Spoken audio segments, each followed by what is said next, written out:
नमस्कार दोस्तों, भगवान कृष्ण की लीलाएं पौराणिक काल से ही बच्चों, बूढ़ों और सभी को बेहद पसंद आती हैं। भगवान कृष्ण की ऐसी ढेरों कहानियां हैं जो हम सभी के लिए ज्ञान और मनोरंजन का भंडार हैं। उनके जन्म की कथा से लेकर वृंदावन में उनकी फैली शरारतों की कहानियाँ बहुत ही अद्भुत हैं। उन कहानियों से हमें सकारात्मक चीज़ें सीखने को मिलती हैं। कृष्णा एक महान योद्धा होने के साथ साथ सिद्धांतवादी और एक आदर्श पुरुष भी थे।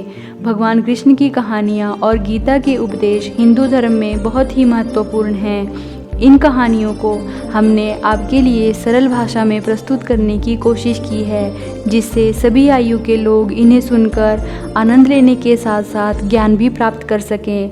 अगर आप भगवान कृष्ण की ऐसी ही कहानियाँ सुनना चाहते हैं तो आप हमारे चैनल को ज़रूर सब्सक्राइब करें, ताकि आप इन्हें अच्छे से समझ सकें और आत्मज्ञान की ओर अग्रसर हो सकें। भगवान कृष्ण की इन कहानियों से आप जीवन के महत्वपूर्ण सवालों के जवाब जान सकते हैं। जैसे भगवान कृष्णा ने भगवत गीता में कहा है कि सब कुछ एक कारण से या अच्छे कारणों से होता है, और जीवन में जो कुछ भी है अच्छे के लिए हो रहा है और उसके पीछे हमेशा से ही एक कारण छुपा हुआ है। तो चलिए बिना समय गंवाए भगवान के ज्ञान के महासागर में डूबकर अपनी चेतना को आगे बढ़ाते हुए आनंद को एक अद्भुत सैर पर ले चलें। आज की हमारी कहानी है भगवान कृष्ण के सिर दर्द का इलाज। दोस्तों, एक बार भगवान कृष्ण के जन्म दिवस पर उत्सव मनाने के लिए बहुत बड़ी तैयारियां की गई। संगीत से लेकर भोजन तक बहुत लोग इकट्ठा हुए। भीड़ बढ़ती ही जा रही थी, लेकिन भगवान कृष्ण घर में ही बैठे रहे। शायद वो उत्सव में शामिल ही नहीं होना चाहते थे। वैसे तो कृष्ण हर तरह के उत्सव के लिए हमेशा ही तैयार होते थे, पर आज उनका मन ही नहीं था। कुछ भी करने का उनका आज जी नहीं कर रहा था। ऐसा लग रहा था कि जैसे वो वहाँ पर है ही नहीं। तभी रुक्मिणी कृष्ण के पास आकर उनकी उदासी और उत्सव में मगन ना होने का कारण पूछने लगती हैं। श्री कृष्ण, आपको क्या हो गया है? अगर आपको कोई बात सता रही है तो आप हमें बताओ। आप उत्सव में शामिल क्यों नहीं हो रहे?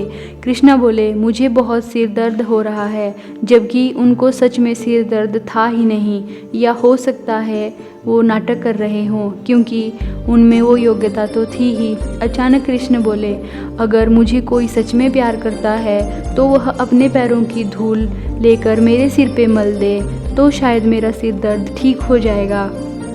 रुक्मिणी ने कहा, हमें तुरंत वैद्यों को बुलाना चाहिए। वैद्य आए और उन्होंने श्री कृष्ण को हर तरह की दवाइयाँ दी, लेकिन कुछ नहीं हुआ। भगवान कृष्ण बोले, नहीं वैद्य जी, ये सब दवाइयाँ मुझ पर असर नहीं करेंगी। और जब तक बहुत सारे लोग इकट्ठा हो गए थे, अभी सभी को भगवान कृष्ण की चिंता हो रही थी। लोगों ने पूछा, तो हमें क्या करना चाहिए? इतने में नारद भी वहां आए। श्री कृष्ण के दर्द को लेकर हर कोई परेशान था। सभी ने कहा, कैसे आराम होगा, इसका उपचार बताइए। फिर कृष्ण बोले, जो कोई मुझे वाकई में प्यार करता है वो अपने पैरों की धूल अगर मेरे सिर पे मल दे तो मैं ठीक हो जाऊंगा। सत्यभामा बोली, ये क्या बात हुई? मैं आपसे बहुत प्रेम करती हूँ, लेकिन ये नहीं हो सकता कि मैं अपने पैरों की धूल लेकर आपके सिर पर लगाऊं। रुक्मिणी भी बोली, हम ये कैसे कर सकते हैं? ये तो आपका अनादर और अपमान होगा।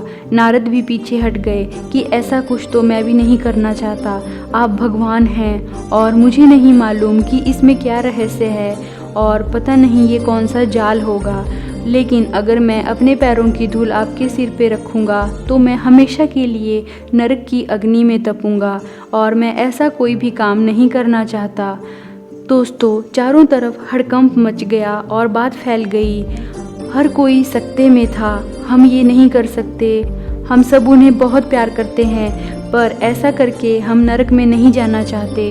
वहाँ उत्सव मनाने के लिए, जश्न आगे बढ़ाने के लिए लोग भगवान कृष्ण का इंतजार कर रहे थे, पर कृष्ण अपना सिर दर्द लेकर बैठे थे। फिर ये बात वृंदावन तक जा पहुंची और गोपियों को मालूम पड़ा कि भगवान कृष्ण को सिर दर्द है। तब राधा ने अपनी साड़ी का पल्लू फाड़कर जमीन पर बिछा दिया और सारी गोपियों को उस पर नाचने को कहा, और सारी गोपियों ने ऐसा ही किया। सब नाचने लगी। फिर राधा उस पल्लू को नारद को देते हुए बोली, ले जाइए और इसे भगवान कृष्ण के सिर पर बांध दीजिए। नारद वो धूल भरा पल्लू लेकर आए और उसे भगवान कृष्ण के सिर पर बांध दिया। जैसे ही वो धूल भरा पल्लू कृष्ण के सिर पर बांधा गया, उनका दर्द तुरंत ठीक हो गया। कृष्ण ने हमेशा स्पष्ट रूप से बताया था कि उनके लिए कौन सी चीज़ सबसे ज़्यादा महत्वपूर्ण थी। हालांकि वे बड़े बड़े राजाओं के साथ घूमते थे और उन्हें बहुत से राज्य भेंट किए गए थे, पर वे उन्होंने लिए ही नहीं। उनके लिए यह सच्चा, निस्वार्थ और सरल प्रेम ही सबसे महत्वपूर्ण था, जिससे राधा भली भांति परिचित थी। तो दोस्तों, आपने देखा कि किस तरह भगवान कृष्ण बिल्कुल भोले और प्यार के भूखे हैं और हमेशा से उनको कुछ भी नहीं चाहिए, बस अपने भक्तों का स्नेह चाहिए।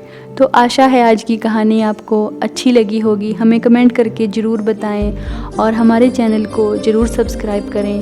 धन्यवाद। आपका समय शुभ रहे।